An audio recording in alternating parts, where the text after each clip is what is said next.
Oke, hari Minggu berapa jam per minggu? 6.000 langkah. Berapa jam untuk olahraganya? Kalau jamnya nggak dibatasi tapi 6.000 langkah, Bu. Oke, berarti termasuknya intensitasnya low ya, tidak terlalu ya, rendah ya. Pasti ada deh teman-teman di sini yang kayak 2 minggu tidak melakukan olahraga. Kira-kira ada gejala hepatotoksik nggak? Ada? Kurang tahu, Ibu. Hmm, jadi bukan olahraga yang menyebabkan hepatotoksik. Kalau pola makan bisa sangat jadi. Misalkan mengkonsumsi alkohol berlebihan, itu banyak terjadi hepatotoksik. Iya, tapi kalau kurang olahraga jarang. Jarang sekali kecuali memang beliau minum obat yang induce hepatotoksik gitu ya. Jadi kalau baca nggak apa-apa baca gitu, tapi harus dipelajari lebih lanjut. Olahraga kira-kira ada ke arah sana atau enggak?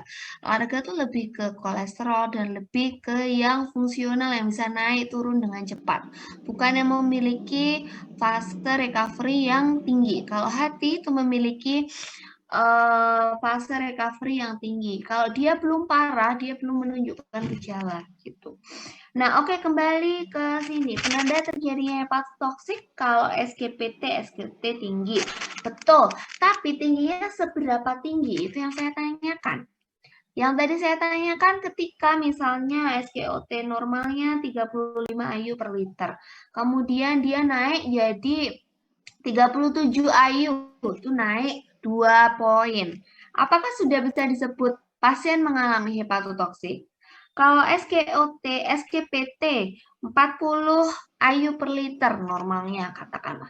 Kemudian pasien mengalami kenaikan jadi 45 atau 50. Apakah sudah bisa disebut pasien mengalami hepatotoksik? Jawabannya tadi dari Mbak Selfie ya? Iya.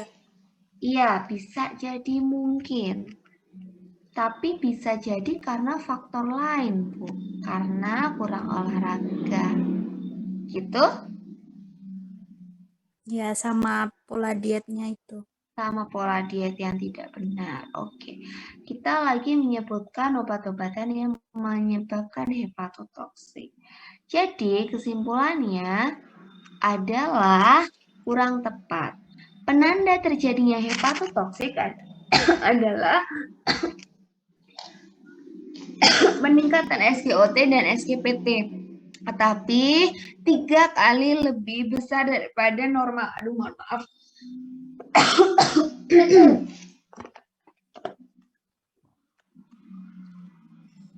Kita bisa katakan bahwa pasien ini ke arah mengalami hepatotoksik ketika SGOT dan SGPT-nya itu lebih tinggi, lebih besar 3 kali lipat dari normal. Dan juga bilirubinnya tinggi berapa kali lipat kalau untuk bilirubin? Berapa kali lipat Mbak Selvi? Sebentar, Bu. Oke.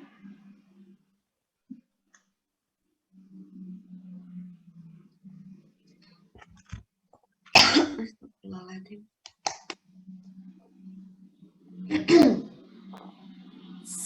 1,2 kali.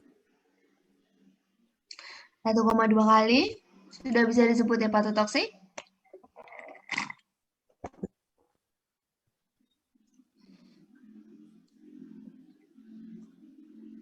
1,2 atau 1 sampai 2?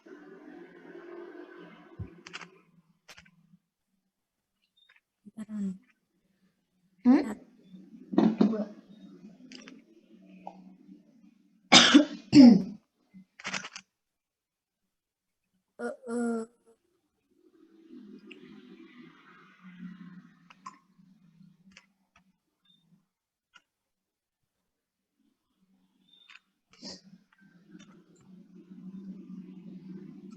Berapa?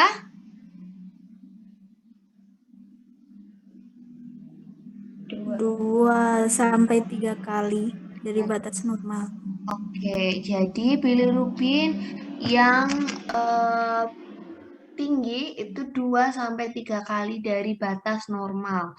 Kalau SGOT, SGPT tadi berapa kali lebih dari normal? Lebih tingginya? 4 kali. 3. Oh, 3. 3 kali lebih normal itu sudah bisa di warning ya, sudah bisa untuk dijadikan patokan apakah pasien ini harus diturunkan dosisnya, adjustment dose atau diganti switching obat gitu. Guna bilirubin apa sih, Mbak?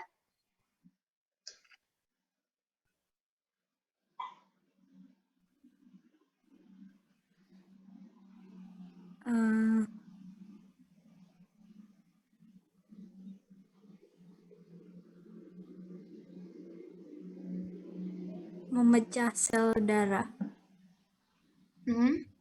Kalau kaitannya sama obat?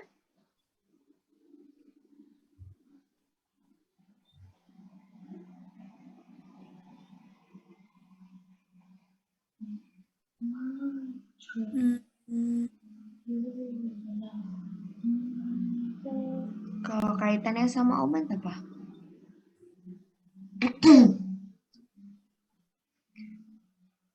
Mengatur kadar zat besi. Mengatur kadar zat besi. Mengatur kadar zat besi. Yakin?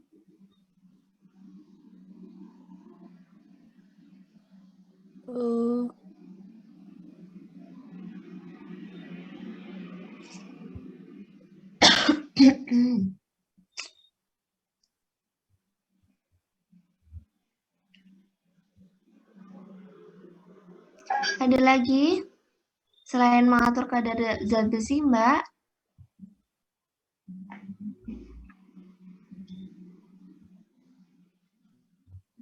Bentar, Bu. Bentar, Bu. Oke.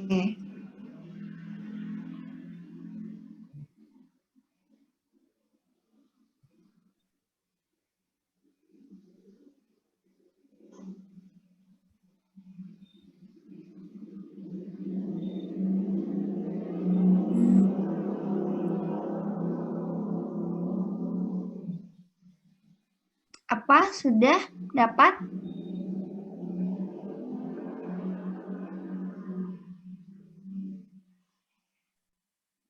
Gak dapat. Apa ayo? Ada yang bisa?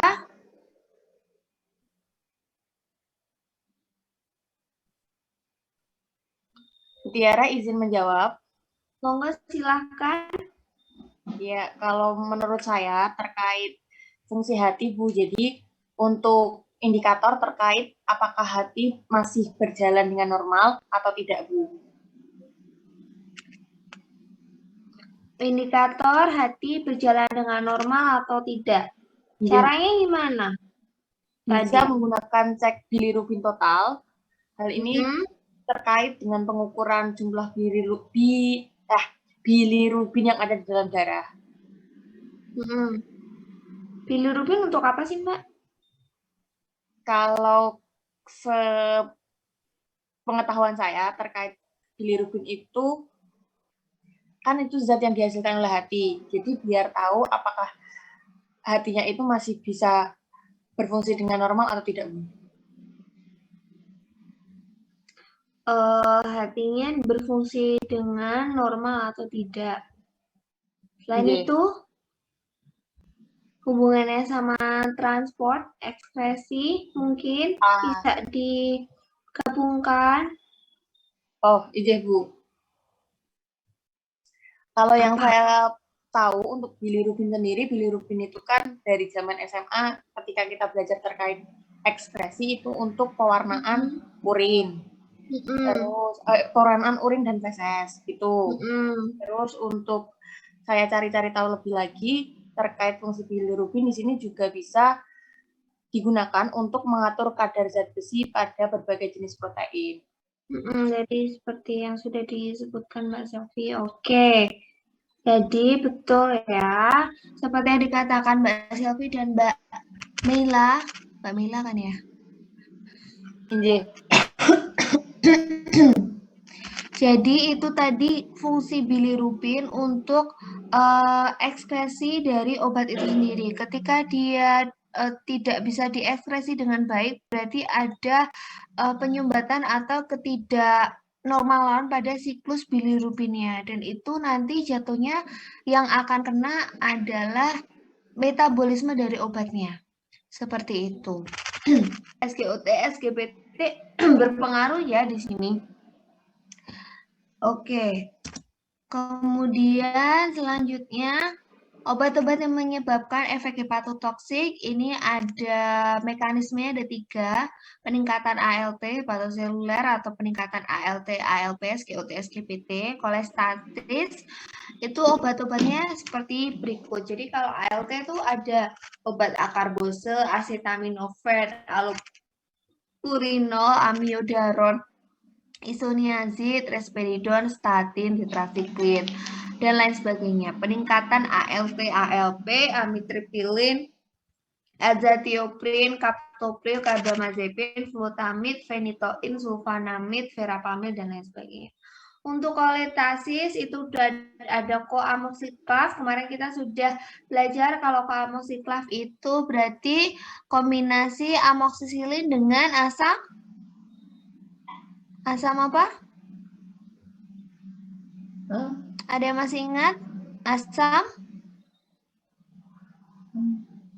Ayo, ada yang masih ingat? Mbak Meila masih ingat? Kok amoksiklaf ya, Bu ya? Ya. Gabungan antara amoksisilin dengan sebentar, Bu. Kok amoksiklaf. Oke. Pas, Bu. Oke. Nggak apa-apa pas. Dijawab Mbak Fatima di kolom chat klavulanat dengan asam klavulanat.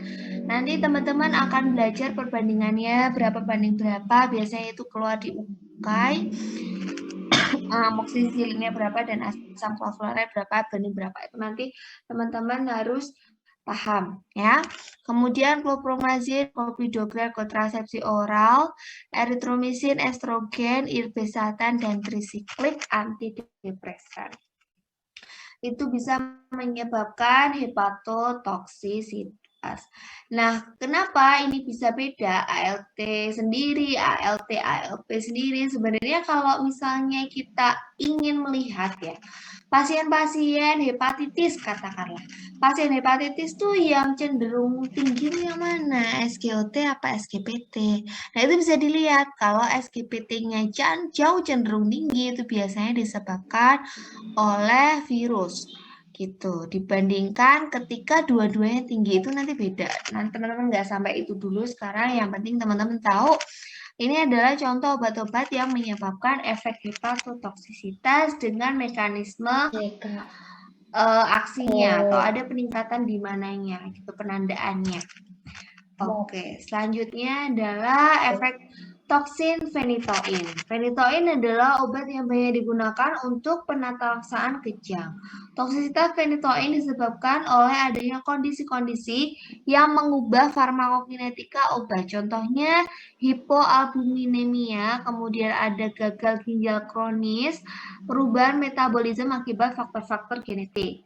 Gejala intoksifikasi dari phenytoin itu contohnya mual, muntah, perasaan bingung, nistagmus, ataksia, hiperplaksia, gingiva, dan kehilangan kesadaran tinggi. Phenytoin itu juga masuk dalam range terapi sempit gitu. Jadi dia harus dihitung dengan benar agar tidak subdos dan tidak menjadi efek toksin gitu ya.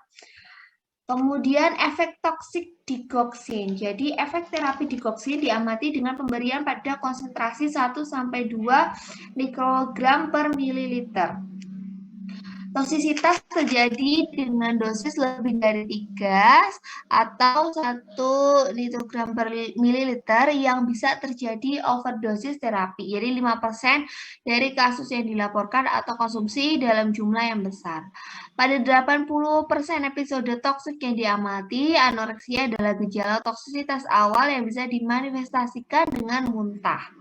Muntah sendiri itu berhubungan langsung dengan konsentrasi digoksin dalam plasma.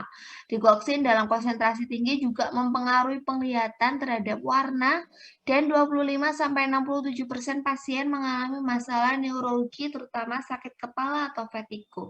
Yang kita tahu digoksin dan juga phenytoin itu masuk ke dalam range terapi sempit. Nah, terapi sempit ini perlu sekali monitoring yang ketat untuk menghindari efek toksik atau subdose yang seperti saya bilang di awal.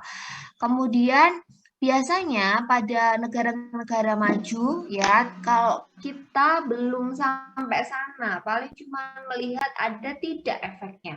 Tapi kalau negara-negara maju, pasien-pasien menggunakan digoksin dan phenytoin, kemudian obat dalam range terapi sempit lainnya, pasti akan dilakukan TDM.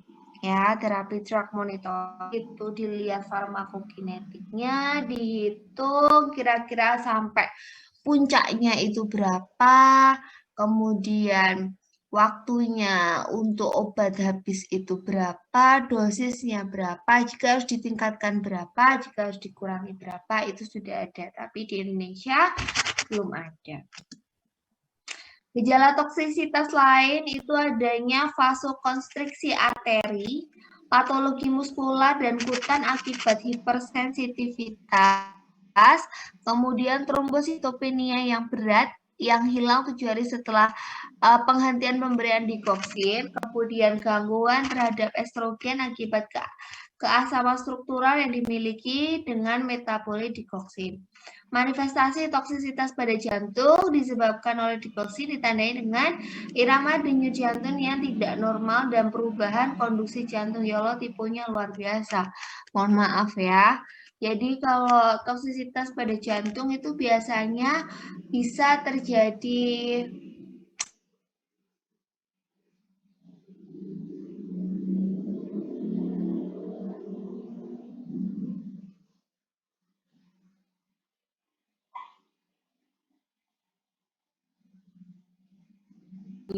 kecil gitu di tengah krek terus tinggi. Jadi itu biasanya terjadi ada efek toksik dari digoksin, itu bisa terjadi aritmia. Nah, efek samping akibat interaksi obat yang kedua, interaksi obat dengan obat adalah satu penyebab efek samping obat. 5% terjadi karena kesalahan meresepkan atau akibat interaksi antar obat pada pasien yang dirawat di rumah sakit. 2,3 sampai 7,6% efek negatif menggunakan cotrimoxazole, digoksin, ACEI yang digunakan bersama. Kalau amoxiclav tadi amoxicillin dengan asam clavulanat. Kalau cotrimoxazole kombinasi apa?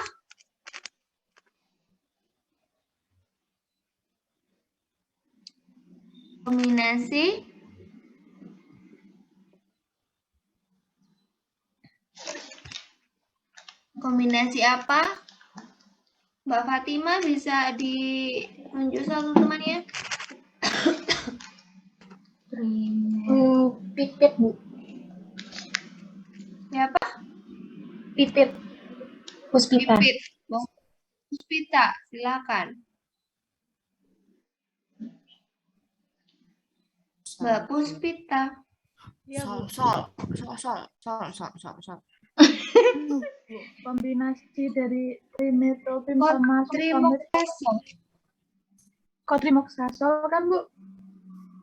Cotrimoxazole. Iya. Kombinasi dari trimethoprim sama sulfamethoxazole bukan, Bu? Mohon maaf, di saya putus-putus. Bisa dituliskan di kolom chat? Ya, Bu.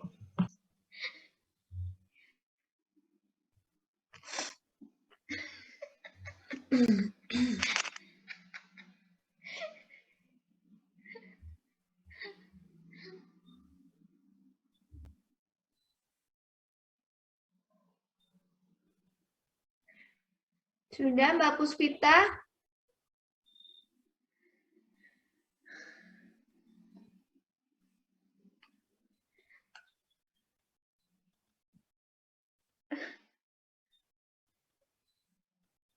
Kombinasi trimmetoprim dengan sulfamethoxazole. Oke, betul. Terima kasih Mbak Puspita. Jadi kalau cotrimoxazole itu kombinasi trimmetoprim dengan sulfamethoxazole, gitu ya. Agar penggunaan trimmetoprimnya lebih stabil dan efek untuk membunuh bakterinya dia lebih kuat lagi dan tidak terjadi resisten. Kalau trimmetoprim aja biasanya resisten, seperti itu.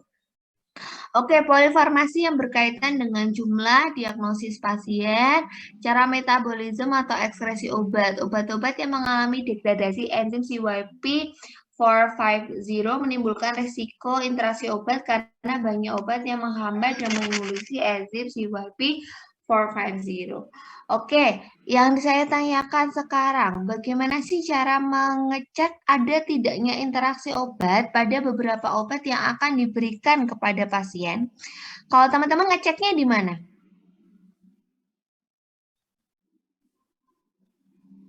Kalau mau ngecek ada tidaknya interaksi obat? Medscape, Bu. Medscape, Bu. Oke, sudah kenal Medscape ya? Ada sebenarnya yang lebih bagus menggunakan Lexicom. Cuma Lexicom itu berbayar, tapi memang bagus. Dibeli Lexicom itu turunannya DIH, tapi kalau DIH kan terlalu gede ya, dibawa kemana-mana. Yang paling murah ya gratis gitu pakai Medscape. Saya juga pakai Medscape kalau untuk cara cepat gitu tanpa harus ini. Oke, next. Ya, ada Medscape. Efek samping obat tipe B. Jadi efek samping obat tipe B itu tidak bisa diprediksi dari aksi obat, tidak berkaitan dengan dosis dan memiliki angka mortalitas yang tinggi. Patofisiologi dasar reaksi tipe B sangat buruk dan mungkin memiliki keterkaitan dengan genetik atau imunologi. Reaksi tipe B sangat jarang terjadi, jadi 1:1000 sampai 1:10.000 pasien diobati. Beberapa contoh efek samping obat tipe B itu efek samping obat intoleransi obat, efek samping obat hipersensitif obat, dan efek samping obat pseudoalergi obat, efek samping reaksi idiosinkranasi. Yang pertama, efek samping obat intoleransi obat itu adalah ambang batas terendah aksi farmakologi normal obat. Intoleransi berbeda dengan alergi, jadi dia sifatnya idiopatik sehingga sulit diperkirakan, kecuali sudah memiliki riwayat terdahulu adanya intoleransi terhadap obat. Diketahui karena ada varian metabolisme obat secara genetik. Nah, ini efek samping hipersensitivitas obat, efek negatif obat yang digunakan dengan dosis yang bisa ditolerir atau oleh subjek normal, tapi menyebabkan efek negatif. Apakah reaksi alergi sama dengan reaksi hipersensitivitas? Jawabannya berbeda. Ya, ini saya jawab aja. Nah, nanti saya minta untuk teman-teman sebutkan dan jelaskan manifestasi dan mekanisme reaksi hipersensitivitas. Jadi, efek samping hipersensitivitas itu ada 4 tipe.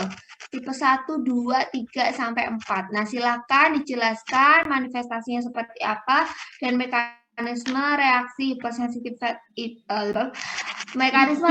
hipersensitivitasnya seperti apa, dibuat dalam Word, kemudian dikumpulkan di G Drive yang seperti kemarin, di folder FVT2, kemudian nama NIM FVT2.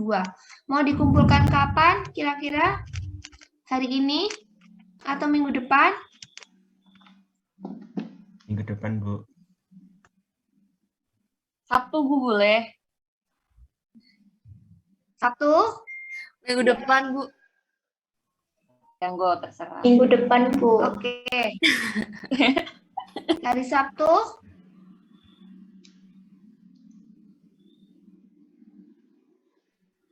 Hari Sabtu?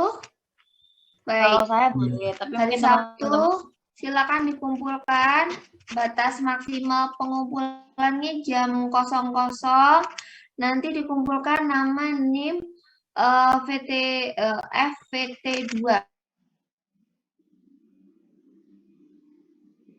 Ya, Bu Tiara.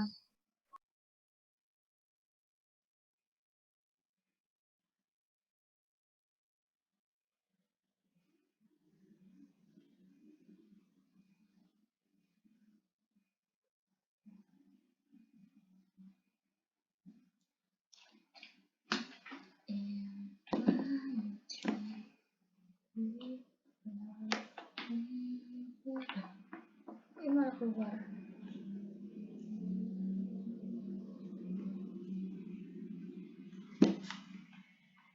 Bu Tiara hilang ya guys ya.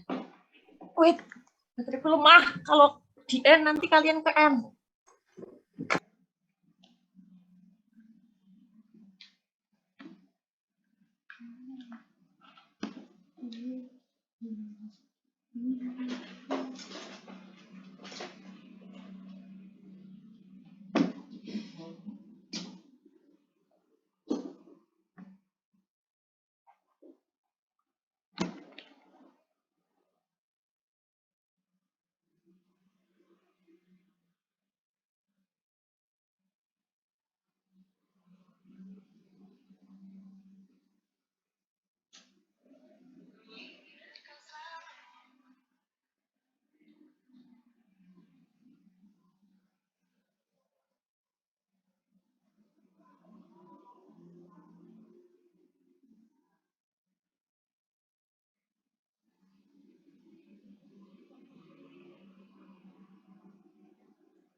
Guys, tanya ini udah selesai kah? Soalnya kan hostnya kelempar ke aku.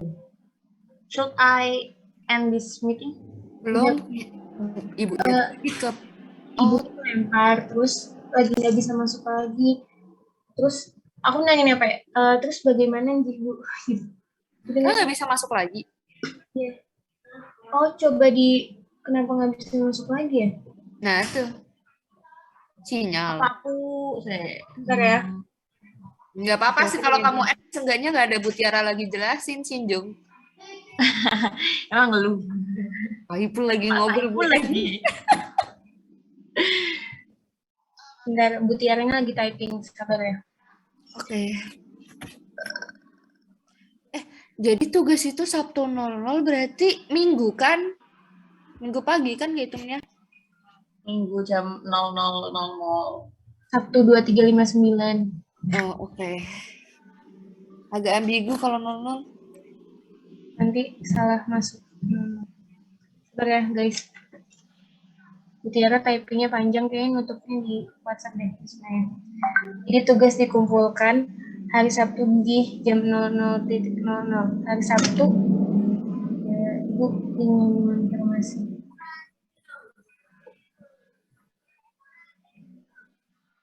Kalau hari Sabtu 00, berarti pengumpulan hari Jumat ya? Jangan dong, sama aja.